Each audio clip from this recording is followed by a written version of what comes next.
ગુજરાતમાં એક નહીં પરંતુ બે વાવાઝોડા આવવાના છે અને ગુજરાત ઉપર મોટું સંકટ આવી શકે છે. મહત્વની વાત તો એ છે કે અત્યારે ગુજરાતના મોટા ભાગના વિસ્તારોમાં તમે જોતા હશો, ખાસ કરીને સૌરાષ્ટ્રની આસપાસના વિસ્તારોમાં વાદળછાયું વાતાવરણ બની ગયું છે. પરંતુ આની સાથે સાથે બે એવા વાવાઝોડા છે કે જે ગુજરાતને અસર કરી શકે છે. ત્યારે કયા એ વાવાઝોડા છે જાણીશું આજના ખાસ વિડીયોમાં.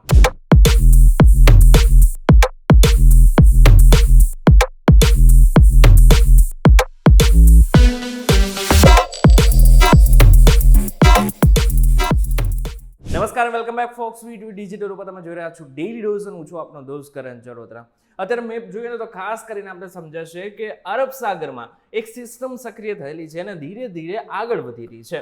એ પોતાની જે દિશા છે એ ધીરે ધીરે નક્કી કરી રહ્યું છે. ક્યારેક ઉપર જઈ રહ્યું છે, ક્યારેક પૂર્વ સાઈડ જઈ રહ્યું છે, તો ક્યારેક દક્ષિણ ઉપર પણ દેખાઈ રહ્યું છે. પરંતુ હવે એક દિશા એવું લાગી રહ્યું છે કે નક્કી કરી રહ્યું છે અને આગળ ધીરે ધીરે ગુજરાત સાઈડ આવી શકે છે. પરંતુ મહત્વની વાત તો એ છે કે અત્યારે ડિપ્રેશન બની રહ્યું છે, આગળ જઈને ડીપ ડિપ્રેશન બનશે ને એ બાદ સાયક્લોન એટલે કે વાવાઝોડું બની શકે છે. અને આ બાદ આપણે ખબર પડશે કે કેવી રીતના આ જે આખી સિસ્ટમ છે એ કામ કરે છે. પરંતુ એને જ હિસાબે હજુ તો વાવાઝોડું બન્યું પણ નથી, ખાલી માત્ર ડિપ્રેશન અને ડીપ ડિપ્રેશનની વાત છે.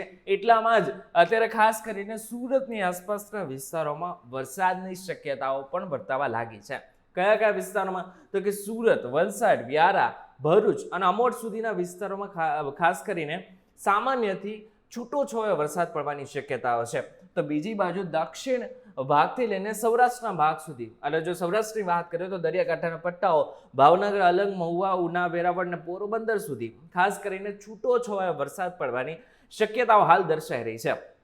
અત્યારે તમને જણાવી દઉં કે જે બીજું વાવાઝોડું છે જેની વાત આપણે અત્યારે કરી રહ્યા છે એ ક્યાં છે. તમને જણાવી દઉં કે એ અરબ સાગરમાં નથી, પરંતુ એ બંગાળની ખાડીમાં છે, જેની અસર આગળના સમયમાં ગુજરાતમાં થઈ શકે છે. તમને બંગાળની ખાડીમાં અત્યારે દેખાતો હશે કે જે સિસ્ટમ છે ધીરે ધીરે આગળ વધી રહી છે અને બની શકે કે આગળના સમયમાં એ વાવાઝોડાનું સ્વરૂપ ધારણ કરે અને વિજયવાડા અથવા તો વિશાખાપટ્ટનમ સુધી એ પહોંચે અને ત્યાંથી એન્ટર કરે. અને જો એન્ટર કરે છે તો ચોક્કસથી ધીરે આગળ વધશે. જો કે મહત્વની વાત તો એ છે કે ગુજરાત ઉપર એની ડાયરેક્ટ અસર થવાની શક્યતાઓ લગભગ નહીવત પ્રમાણમાં છે.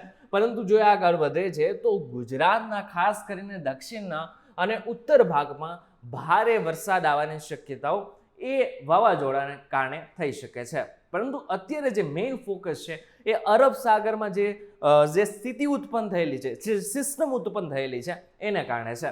અત્યારે તમને દક્ષદ્વીપની આસપાસ અત્યારે આખો જે માહોલ છે તમને દેખાતો હશે. પરંતુ એ ધીરે આગળ વધશે. પરંતુ જેવું એ આગળ વધશે એવું વરસાદનું જોર પણ વધારે થશે. આજે તારીખ છે 25 તારીખે જે માહોલ મેં તમને કહી દીધું એ પ્રમાણે છે. પરંતુ જેમ દિવસ આગળ વધતો રહેશે એમ બંને સિસ્ટમ છે એ પોતાનું જે સ્વરૂપ છે એ બદલાવતું રહેશે. 26 તારીખ આવતા તમને દેખાતું હશે કે વેરાવળની આસપાસના વિસ્તારમાં ખાસ કરીને આપણે ત્યાં ઝૂમ કરીને જોઈશું તો ખબર પડશે કે વેરાવળ, ઉના, જુનાગઢ, મહુવા, અલંગ, ભાવનગર અને એની આસપાસના વિસ્તારમાં ખાસ કરીને ભારે વરસાદની આગાહી હાલ પૂરતી કરવામાં આવી છે. પરંતુ મહત્વની વાત તો એ છે કે વિંડી દ્વારા આપણને એ પણ જોવા મળી રહ્યું છે કે સુરત, વલસાડ, ભરૂચ, અમોદ, ખંભાત, ધોળકા, નડિયાદ, અમદાવાદ, વિરમગામ, સુરેન્દ્રનગર, મોરબી, ચોટીલા, રાજકોટ, ગોંડલ, જસદણ, જામનગર, સલાયા, ભાણવડ અને પોરબંદર સુધીના આખા જે વિસ્તાર છે તે છૂટો છવાયો વરસાદથી લઈને ભારે વરસાદ પડી શકે છે. મહત્વની વાત એ છે કે 26 તારીખ જેમ આગળ વધશે એમ તેની અસર પણ થોડી બદલાતી રહેશે. ખાસ કરીને આખા 26 તારીખ સુધીમાં અને 27 તારીખ સુધીમાં જે વરસાદનું જોર છે એ ખાસ કરીને ગુજરાતના સૌરાષ્ટ્રના ભાગમાં રહેવાની પૂરેપૂરી શક્યતાઓ દેખાઈ રહી છે. એમાં પણ તમને દેખાતું હશે કે બોટાદથી રાજકોટના જે પટ્ટો છે એની ઉપર રેડ કલરનો સિગ્નલ તમને દેખાતો હશે, પટ્ટો દેખાતો હશે. એ બતાવે છે કે ત્યાં ભારે વરસાદ પડી શકે છે. હવે જે રેડ કલરનો પટ્ટો છે કે શું બતાવે છે તમને શાંતિથી સમજાવી દો. સૌથી પહેલા તો જે રેડ કલરનો પટ્ટો છે અથવા તો જે તમને પિંક કલરનો પટ્ટો દેખાય છે ત્યાં 1 ઇંચથી 1.2 ઇંચ સુધીનો વરસાદ પડી શકે છે તેવી શક્યતાઓ છે. જે પીળા કલરનું છે ત્યાં 1 ઇંચથી ઓછો વરસાદ અને જ્યાં બ્લુ કલરનો પટ્ટો તમને દેખાઈ રહ્યો છે ત્યાં છૂટો છવાયો વરસાદ પડવાની શક્યતાઓ હોય છે. આ એક સિગ્નલ તરીકે માનવામાં આવતું હોય છે. પછી 27 તારીખે આગળ વધશે. 27 તારીખે આ જે સિસ્ટમ છે સિસ્ટમને પણ આપણે જોતા રહીશું, કારણ કે ત્યાંથી આપણે ખબર પડશે કે આ જે સિસ્ટમ છે ધીરે ક્યાં વધી રહી છે. તમને દેખાતો હશે કે સિસ્ટમ આ દિવસ જેમ આગળ વધે છે તેમ જે સિસ્ટમ છે એ પણ ધીરે આગળ વધશે.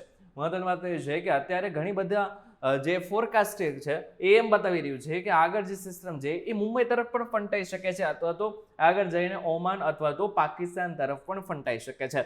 પરંતુ જે મોસ્ટ પ્રોબેબલી એવું માનવામાં આવી રહ્યું છે કે એ ગુજરાતને અસર કરી શકે છે. જેમ જેમ દિવસ આગળ વધતો રહેશે 29 તારીખ આવતા ફરી એકવાર તમને દેખાતું હશે કે જે બંગાળની ખાડીમાં હતો એ વિશાખાપટ્ટનમ, મેં તમને જેવી રીતના અગાઉ કીધું હતું એ ત્યાંથી એન્ટર થશે અને ધીરે એ આગળ વધતું રહેશે.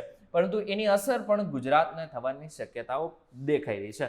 30 તારીખ આવતા તમને દેખાતું હશે કે 30 તારીખે મહત્વની વાત એ છે કે 30 તારીખે આખા સિસ્ટમમાં ફેરફાર થઈ શકે છે અને 30 તારીખે ખાસ કરીને ભારે વરસાદ ગુજરાતના સૌરાષ્ટ્ર અને દક્ષિણ પટ્ટામાં પડી શકે છે. અને જો નીચેની વાત કરીએ તો મુંબઈના ભાગમાં પણ અતિ ભારે વરસાદ પડી શકે છે. જે રીતના ચોમાસા જેવો માહોલ હોય છે એવો માહોલ પણ સર્જાઈ શકે છે અને એને જ કારણે ખાસ કરીને વેરાવળ, ઉનાથી લઈને સુરત સુધીના પટ્ટામાં ખાસ કરીને ભારેથી અતિ ભારે વરસાદ પડી શકે છે. આની સાથે તમને જણાવી દઉં કે જે પવનની જે ગતિ હશે એ પણ વધારે માનવામાં આવી રહી છે. અત્યારે જે સિસ્ટમ છે એટલે કે 25 તારીખની જો વાત કરીએ અત્યારે કેટલો પવન છે તો માત્ર 25 કિલોમીટર પ્રતિ કલાકની ઝડપે પવન ફૂંકાઈ રહ્યો છે. પરંતુ આગળ જઈને એની જે તીવ્રતા છે એ વધી શકે છે. તમને જણાવી દઉં કે જ્યારે ડીપ ડિપ્રેશનમાં કોઈ પણ વાવાઝોડું આવે છે, સિસ્ટમ આવતું હોય છે ત્યારે એની જે સક્રિયતા હોય છે એ પણ વધતી હોય છે અને જે પવનની ગતિ હોય છે એ પણ વધારે થતી રહેતી હોય છે. આપણે વાત કરી લઈએ કે બીજો IMD દ્વારા આપણે શું માહિતી આપવામાં આવી રહી છે. આજે જે રીતના સિસ્ટમ આગળ વધી રહી છે એની વાત છે. અત્યારે અરબ સાગરમાં જ્યાંથી સિસ્ટમ શરૂઆત થઈ એ અહીંયા હતી, પછી ધીરે એ આવી રીતના આગળ વધી રહી છે. પરંતુ એવું માનવામાં આવી રહ્યું છે કે સિસ્ટમ ગુજરાત બાજુથી પસાર થઈ શકે છે, એટલા માટે થઈને આખો એરો તમને દેખાઈ રહ્યો છે. ખાસ કરીને બની શકે કે આગળના સમયમાં આને જ કારણે મુંબઈથી ગુજરાતના મોટા ભાગના વિસ્તારોનો અસર કરશે. જ્યારે બીજી જો સિસ્ટમની વાત કરીએ તો બીજી જે સિસ્ટમ છે એ ધીરે આગળ વધી રહી છે અને વિશાખાપટ્ટનમ એટલે કે વિજયવાડાથી અંદરની સાઈડ આવી શકે છે, જેની અસર પણ ગુજરાતને થઈ શકે છે આવનારા 2 થી 3 દિવસની અંદર. હજી એક જોઈ લઈશું આપણે સેટેલાઇટ મેપ. એ શું બતાવી રહ્યું છે? આ એક સેટેલાઇટ મેપ છે જેમાં પણ ક્લિયરલી એવું દેખાઈ રહ્યું છે કે બે સિસ્ટમ છે કે જે પૂરી રીતે સક્રિય બની ચૂકી છે. આ એક સિસ્ટમ છે જે અરબ સાગરમાં છે અને બીજી છે બંગાળની ખાડીમાં છે, જે પૂરી રીતે અત્યારે સક્રિય થયેલી છે અને આગળ ધીરે વધી રહી છે. મહત્વની તો એ છે કે જો આવું બનશે તો હવે આગળના સમયમાં ગુજરાતના મોટાભાગના ખેડૂતોને ખાસ કરીને એની અસર થઈ શકે છે. કારણ કે ઘણા બધા ખેડૂતો અત્યારે હાલ પાક લઈને બેઠા હશે. એમાં જો આવું થશે તો ચોક્કસથી લાખો રૂપિયાનું નુકસાન થઈ શકે છે અને આ કોઈ પણ ખેડૂત હશે એ ઈચ્છશે તો નહીં જ.